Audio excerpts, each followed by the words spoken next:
Hello everyone, welcome back to my channel. ఈరోజు మనం చాలా సింపుల్గా టేస్టీగా ఉండే స్వీట్ కార్న్ వడలు ప్రిపేర్ చేసుకుందాం. జనరల్గా మనం స్వీట్ కార్న్ని ఉడకపెట్టుకునో లేదా కాల్చుకుని తింటాం కదా. ఈసారి ఇలా వడలు చేసి ట్రై చేయండి, చాలా క్రిస్పీగా అలాగే టేస్టీగా ఉంటాయి. సో ప్రాసెస్ చూసేద్దాం. ఫస్ట్ అయితే స్వీట్ కార్న్ని బాగా కడుక్కొని ఒక బౌల్లోకి వేసుకోవాలి. అందులోనే కొంచెం పచ్చిమిర్చి అలాగే చిన్న అల్లం ముక్క వేసుకొని బాగా గ్రైండ్ చేసుకోవాలి. స్వీట్ కార్న్ మరీ ఎక్కువగా గ్రైండ్ చేయకుండా కొంచెం కోస్గా ఉండేలాగా గ్రైండ్ చేసుకోవాలి. అప్పుడే వడలు మంచి టెక్స్చర్తో వస్తాయి.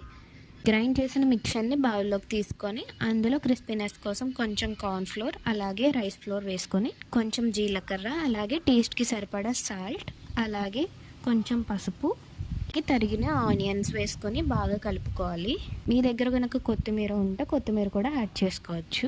ఇవన్నీ బాగా కలుపుకొని ఈ మిక్స్ని పక్కన పెట్టుకోండి. ఇప్పుడు స్టవ్ మీద ప్యాన్ పెట్టి డీప్ ఫ్రై చేయడానికి సరిపడా ఆయిల్ హీట్ చేసుకోవాలి. ఆయిల్ మీడియం హీట్ అయ్యాక మన మిక్చర్ని స్మాల్ పోర్షన్స్గా తీసుకుని చేత్తో కొంచెం ఫ్లాట్గా చేసి ఆయిల్లో వదలడమే. వడలు గోల్డెన్ బ్రౌన్ అండ్ క్రిస్పీగా అయ్యే వరకు మీడియం ఫ్లేమ్లో ఫ్రై చేసుకోవాలి.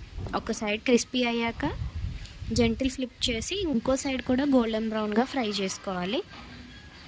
చూడండి, మన crispy and tasty sweet corn వడలు రెడీ అయిపోయాయి. బయట క్రిస్పీగా లోపల సాఫ్ట్గా చాలా టేస్టీగా ఉంటాయి.